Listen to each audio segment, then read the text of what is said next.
Api membara, laut pun jadi petaka. Tim SAR masih berupaya menemukan korban KMP Mutiara Sentosa II yang terbakar di Sumeneb, Jawa Timur yang belum ditemukan. Cuaca buruk menghambat pencarian. Bagaimana selengkapnya? Saya Yudi Handoyo, inilah Sindo Prime.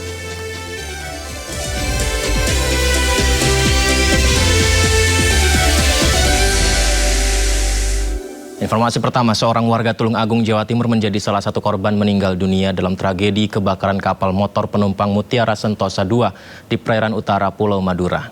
Korban merupakan sopir truk ekspedisi yang sedang mengantarkan muatan menuju Makassar.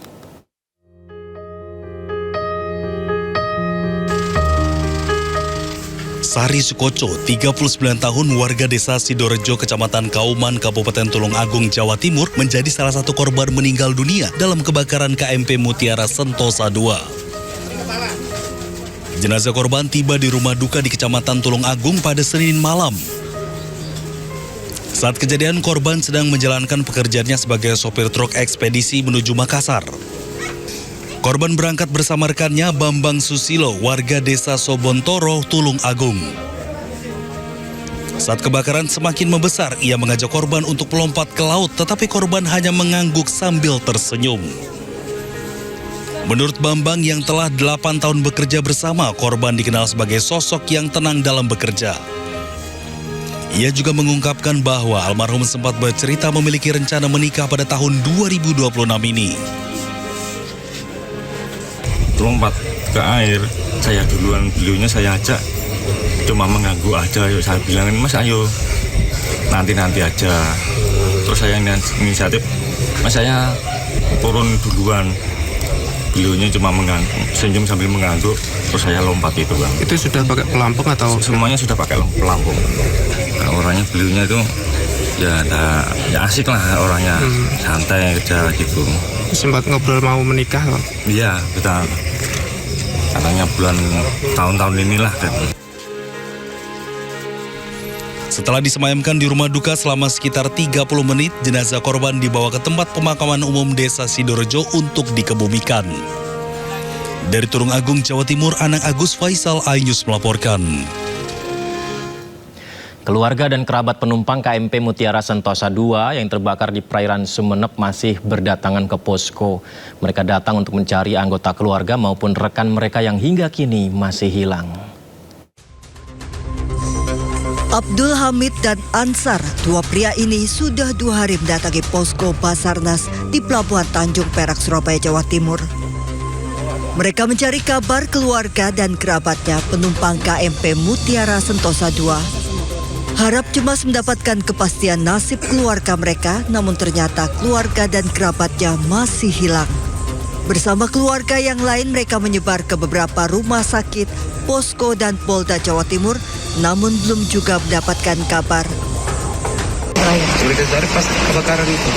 Kok masih sempat kontak? Masih sempat. Apa waktu yang disampaikan mungkin pada saat komunikasi terakhir? Disampaikan itu aja minta pertolongan. Minta pertolongan? Berarti sudah terbakar tadi? Ya, sudah terbakar. Mungkin itu aja. Saya sampaikan. Bawa apa? Itu truk angkot? Muatannya apa, Pak? Muatannya apa, Pak? Muatan logistik. Nah, gitu. Nah, untuk saat ini apa? Saya cek data-datanya itu apa? Ini 200 lebih korban yang meninggal dari nama katanya. 3 hari pasca tragedi maut kebakaran KMP Mutiara Sentosa II, sejumlah keluarga dan kerabat masih terus berdatangan mencari kabar keluarga mereka.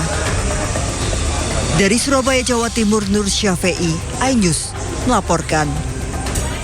Keluarga salah satu penumpang kapal Mutiara Sentosa II di Makassar, Sulawesi Selatan histeris saat menonton siaran langsung kebakaran kapal dari media sosial. Saat siaran langsung, mereka melihat sosok salah satu anggota keluarga sedang berada di atas kapal yang terbakar.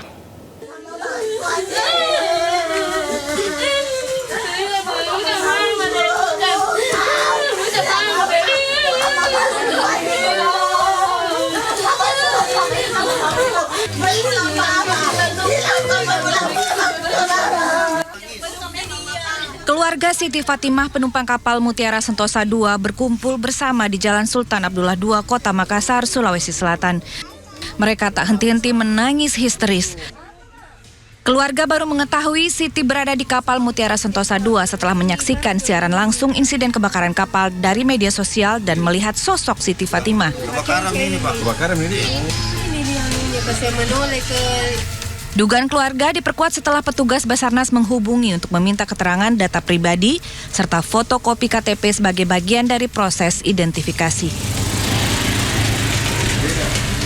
Iya, berdua. Tapi waktu kebakaran dia dorong anaknya untuk loncat. Dia kan takut air, Pak. Nggak tahu berenang.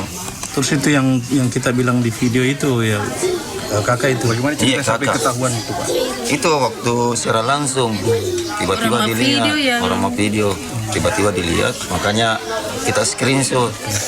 Ternyata betul dia. Operasi pencarian korban kebakaran KMP Mutiara Sentosa 2 di perairan utara Pulau Sapudi, Sumeneb terus dilakukan. Selain mengerahkan sejumlah kapal penyelamat, tim gabungan juga menerjunkan 1 unit helikopter untuk memaksimalkan pencarian dari udara. Langkah ini dilakukan untuk menjangkau area yang sulit terlihat dari permukaan laut sehingga proses pencarian dan evakuasi dapat berjalan lebih cepat. Kapal Mutiara Sentosa 2 terbakar ketika berlayar dari Surabaya menuju Makassar. Insiden terjadi di perairan utara Pulau Sapudi, Kabupaten Sumeneb. Kapal mengangkut total 271 orang dengan rincian 232 penumpang, 26 awak kapal, dan 13 ABK lain. Tim Liputan iNews melaporkan. Terbakarnya KMP Mutiara Sentosa 2 menyisakan cerita tersendiri bagi para penumpangnya. Mereka harus berjuang untuk bisa menyelamatkan diri dari kapal. Banyak di antaranya terpaksa melompat ke laut.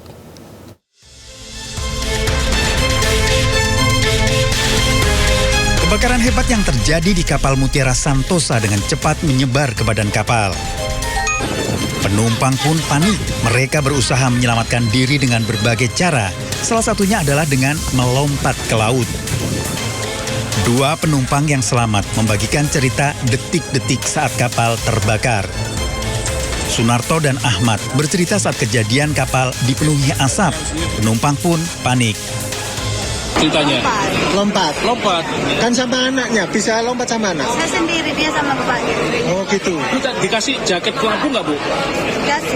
Dikasih. Berapa jam setelah kebakaran itu sampai loncat ke laut, Bu? 1 jam lebih. Berarti api menjalar langsung lompat gitu ya? Iya. Bu, lompat itu langsung menuju kapal pembantu atau masih jauh, Bu? Masih jauh, Pak. Dari data Basarnas, korban yang tiba di Pelabuhan Tanjung Perak, 133 penumpang selamat, 5 meninggal dunia. Sementara jumlah korban yang hilang masih belum diketahui karena manifest penumpang masih simpang siur. Dari Surabaya, Jawa Timur, Nur Syafi'i, iNews melaporkan. Memasuki hari ketiga operasi pencarian korban kebakaran KMP Mutiara Sentosa 2, tim SAR gabungan masih terus berupaya menemukan korban yang belum ditemukan. Proses pencarian korban terkendala akibat cuaca buruk. 4 unit kapal dan 1 helikopter masih diterjunkan untuk mendukung operasi pencarian korban kebakaran KMP Mutiara Sentosa 2. Proses pencarian korban yang hilang masih terkendala cuaca buruk. Helikopter Polairut tetap melakukan penyisiran dari udara, di mana pencarian akan kembali dilanjutkan secara maksimal setelah cuaca memungkinkan. Sedangkan untuk lama pencarian, petugas masih menunggu evaluasi dan keputusan resmi dari Basarnas. Sementara sebanyak 62 korban yang sebelumnya dievakuasi ke Pulau Masalembu kini telah diberangkatkan menuju Pelabuhan Tanjung Perak, Surabaya.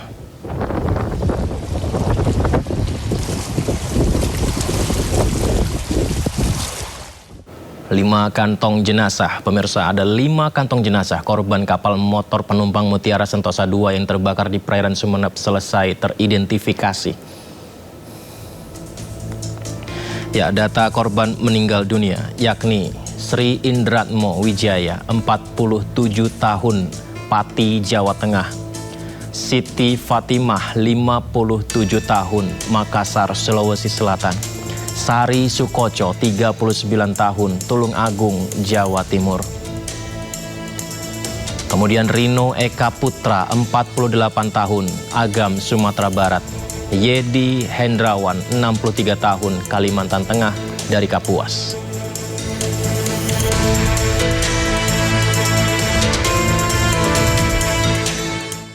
Ya, kita doakan semoga proses evakuasi berjalan lancar dan korban diterima di sisi Allah SWT. Informasi lainnya pemirsa, kebakaran lahan di Savana Bromo, Jawa Timur yang terjadi sejak Senin sore hingga kini belum berhasil dipadamkan. Akses wisata melalui beberapa pintu masuk Bromo ditutup sementara hingga waktu yang tidak ditentukan. Ini tambah banter ya. Kebakaran lahan yang terjadi di Blok Bantengan, Kabupaten Lumajang ini nampak dari kawasan Savana Bromo. Api diketahui membakar kawasan tersebut sejak Senin sore. Petugas gabungan dari Balai Besar Taman Nasional Bromo Tengger Semeru, TNBTS, BPBD Kabupaten Probolinggo, dan BPBD Provinsi Jawa Timur sempat memadamkan api agar tidak menjalar.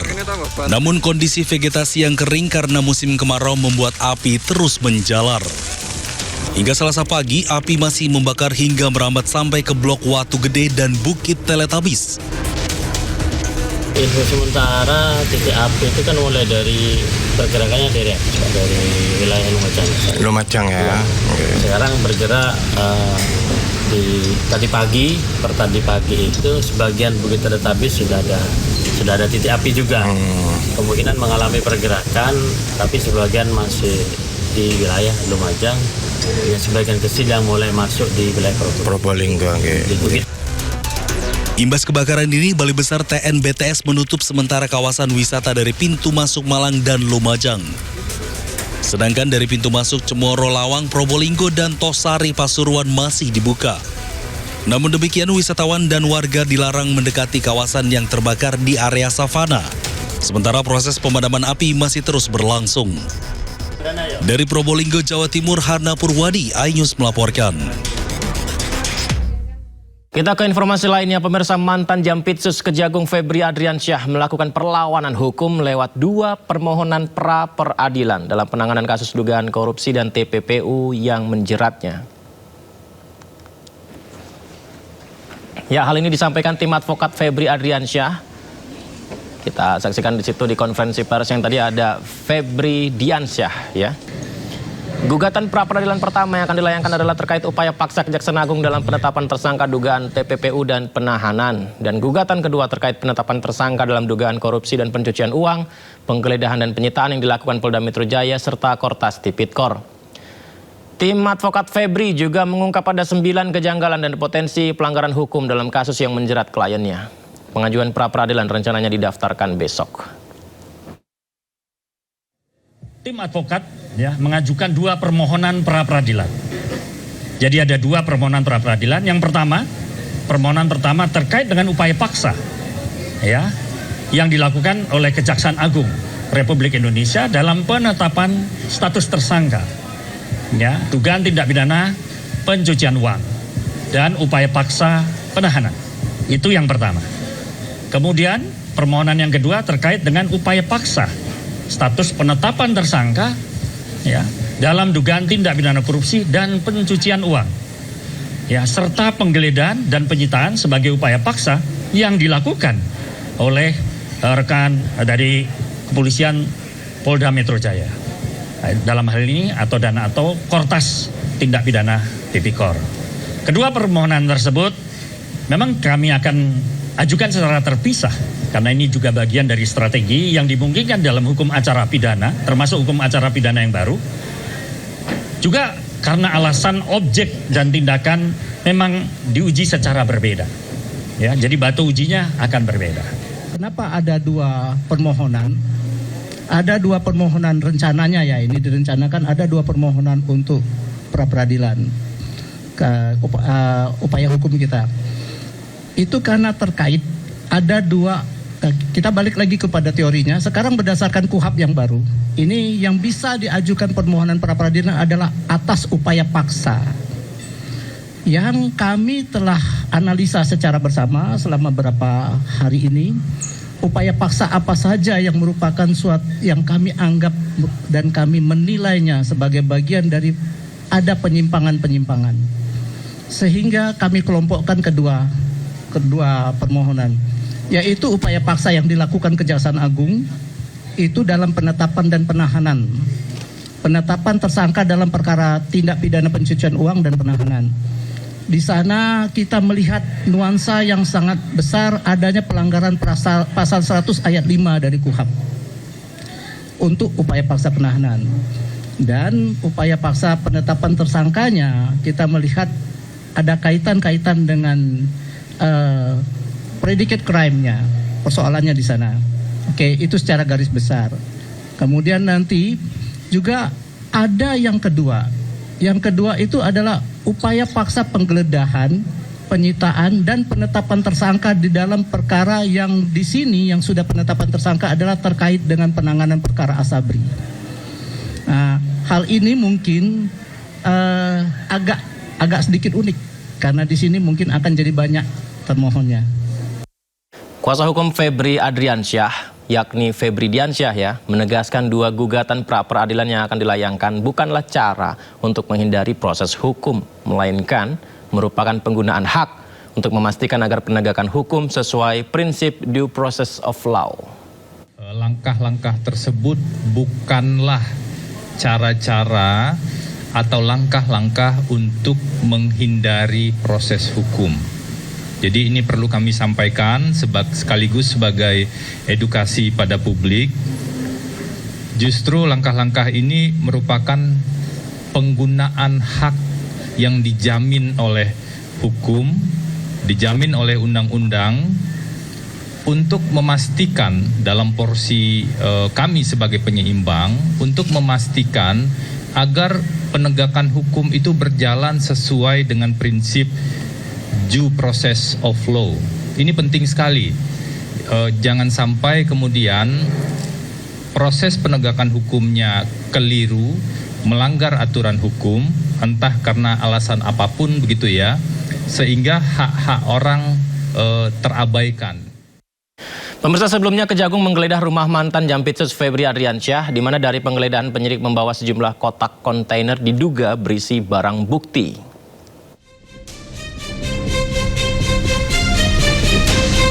Penggeledahan dilakukan di rumah mantan Jampitsus Febri Adriansyah di kawasan Jakarta Selatan. Proses penggeledahan berlangsung selama 3 jam, mulai pukul 18.30 hingga 21.30 waktu Indonesia Barat.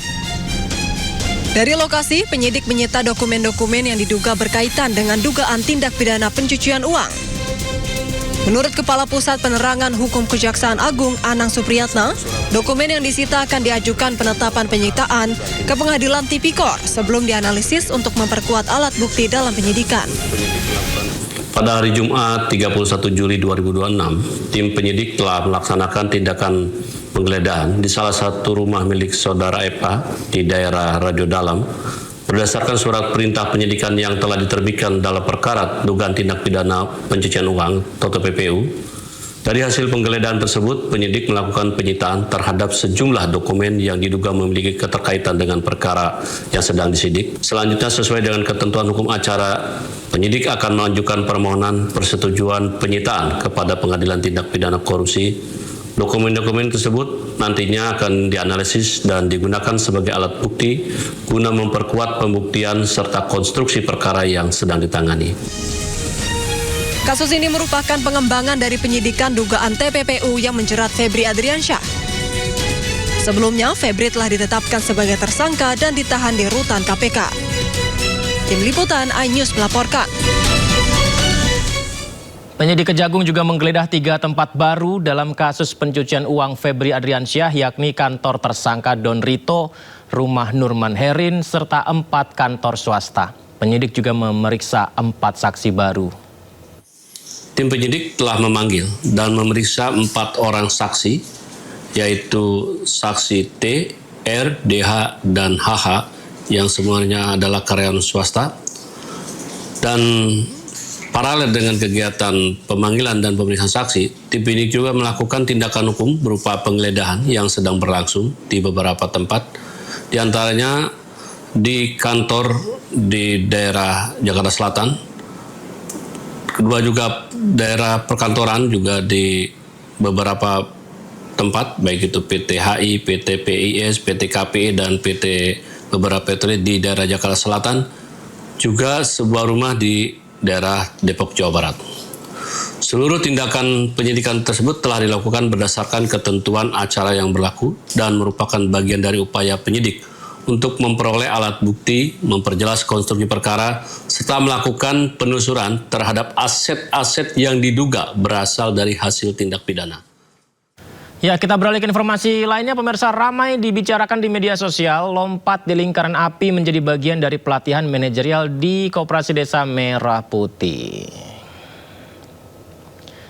Waduh, ini kita lihat ramai dibicarakan di media sosial ya pemirsa ya. Jadi ada pelatihan dalam rangkaian pendidikan ya di manajerial Koperasi Desa pemirsa. Ya, informasi ini juga masih tengah konfirmasi selengkapnya seperti apa, kan tetapi ini sudah tersebar di masyarakat tentang adanya video seperti ini. Kalau kita lihat beberapa orang ya, wanita dengan sabuk merah dan pakaian militernya melompat di lingkaran api. Nah, apakah ini memang adalah pelatihan yang menjadi bagian dari pendidikan untuk manajerial di Koperasi Desa Merah Putih? Kami akan terus informasikan selengkapnya untuk Anda pemirsa.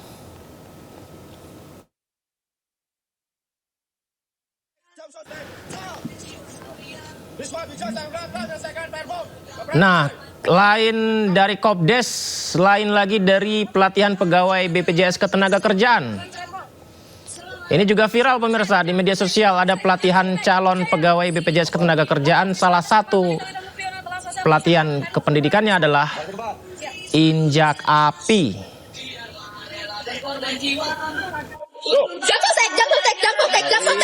Jaya.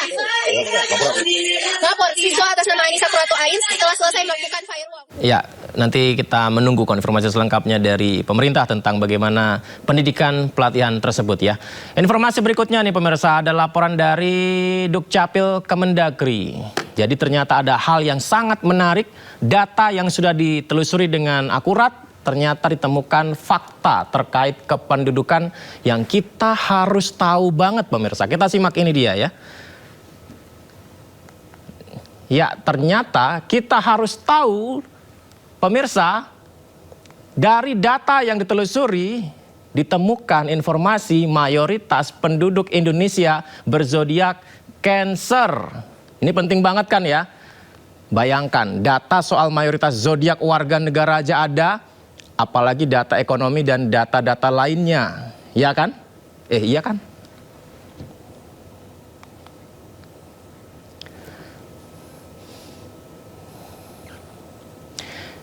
Ya, berdasarkan data Dukcapil Kemendagri, pemirsa, Cancer merupakan zodiak dengan jumlah penduduk terbanyak di Indonesia.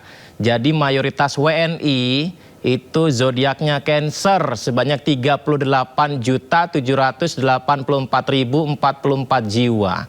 Kalau saya mungkin minoritas ya, saya kan Aries ya. Yang terbanyak kalau melihat jumlah ini adalah Cancer. Tadi kan baru setengah tahun di bulan Januari. Kalau Januari tadi berarti kan ini sekitar yang lain gitu.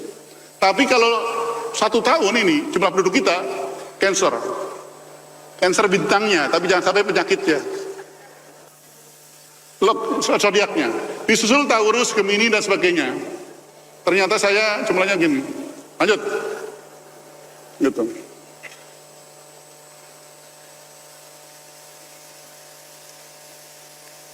Yang menarik, ada lebih dari 129.000 penduduk kita yang tidak pernah ulang tahun, adanya 4 tahun. Bukan ulang tahunnya itu 4 tahun sekali. Karena dia lahir di tanggal 29 Februari. Dia ulang tahunnya 4 tahun sekali. Ada 129.000 lebih. Jadi, kalau traktir hemat ya. Bisa juga dirapel. Nah, yang menarik juga, kalau huruf hidup vokal O, V, dan sebagainya wajar.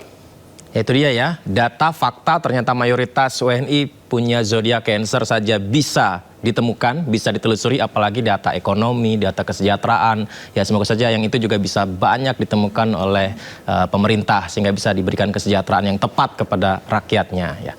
Informasi lainnya pemirsa, Menteri Komunikasi dan Digital Menkomdigi Mutia Hafid merespon terkait konten kreator yang merekam seseorang tanpa sengaja menggunakan kacamata pintar. Selain itu, Komdigi juga menyoroti aplikasi yang menayangkan live streaming influencer Big Mo menampilkan promosi produk rokok elektronik tapi melibatkan anak-anak. Pertama tentang kasus vape yang ada di YouTube, ini kita sampaikan bahwa per kemarin kita sudah melayangkan surat peringatan kepada platform YouTube yang telah dengan nyata dan jelas tidak hanya melanggar aturan yang ada oleh negara di Indonesia, tapi juga melanggar community guidelines-nya mereka sendiri.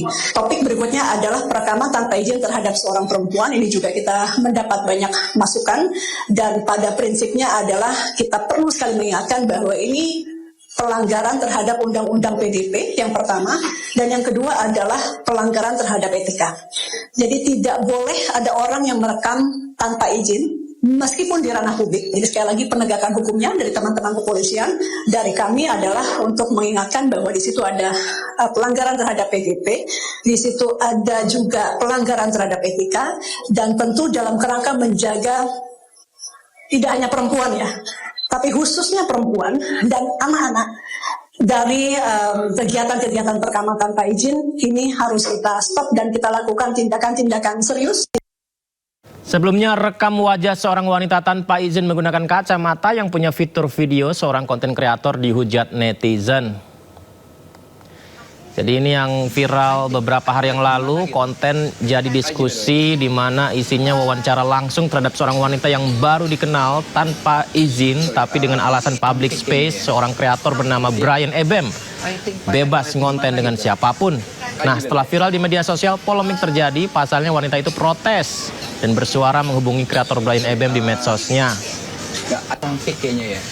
Saat dihubungi di medsos melalui DM IG, wanita tersebut minta videonya di take down karena dia tidak tahu dijadikan konten dengan apa, bagaimana, dan tidak diberitahu juga video itu direkam diam-diam dengan kamera tersembunyi fitur kacamata. Nah, tapi jawaban menarik dari Brian Ebem ini begini nih pemirsa. Kalau mau take down boleh saja, tapi ada biaya kos yang perlu di-pay atas biaya produksi videonya.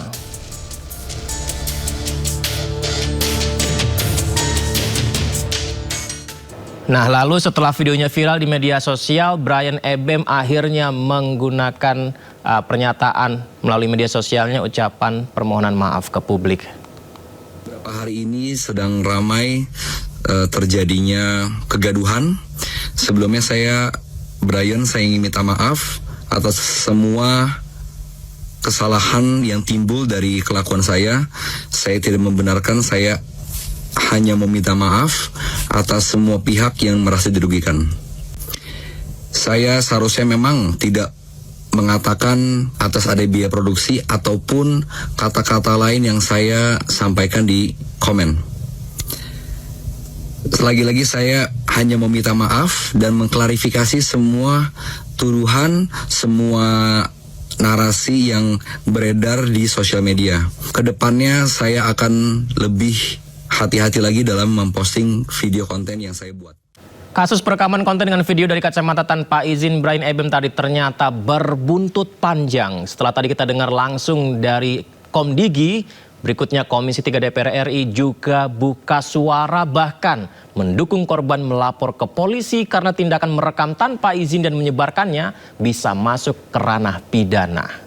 Mengenai kasus perekaman SPG di Gias tanpa izin demi konten media sosial, kami perlu menyampaikan bahwa tindakan merekam seseorang secara diam-diam atau candid tanpa izin, apalagi dijadikan materi konten, cara mendekati cewek untuk kepentingan komersial atau popularitas di media sosial adalah perbuatan yang tidak beretika dan melanggar hukum. Sebagai Ketua Komisi 3 DPR RI, saya menegaskan bahwa ruang publik termasuk pameran otomotif seperti Gias harus menjadi tempat yang aman dan nyaman bagi siapa saja, termasuk para pekerja perempuan yang sedang menjalankan tugasnya secara profesional. Berdasarkan hukum positif di Indonesia, korban dapat menuntut si pelaku perekaman dan penyebar luasan rekaman tanpa izin. Saya mendorong kepada korban ya untuk menggunakan haknya membuat laporan resmi ke Polres terdekat, yaitu Polres Tangerang Selatan selaku pihak yang berwajib ya agar hukum bisa benar-benar ditegakkan. Ya, masih terkait berita yang sama, pemirsa, setelah viral di media sosial, sejumlah wanita akhirnya mengecek DM di masing-masing Instagram mereka. Ternyata Brian Ebem mengirimkan pesan tawaran berkonten melalui DM di medsos mereka.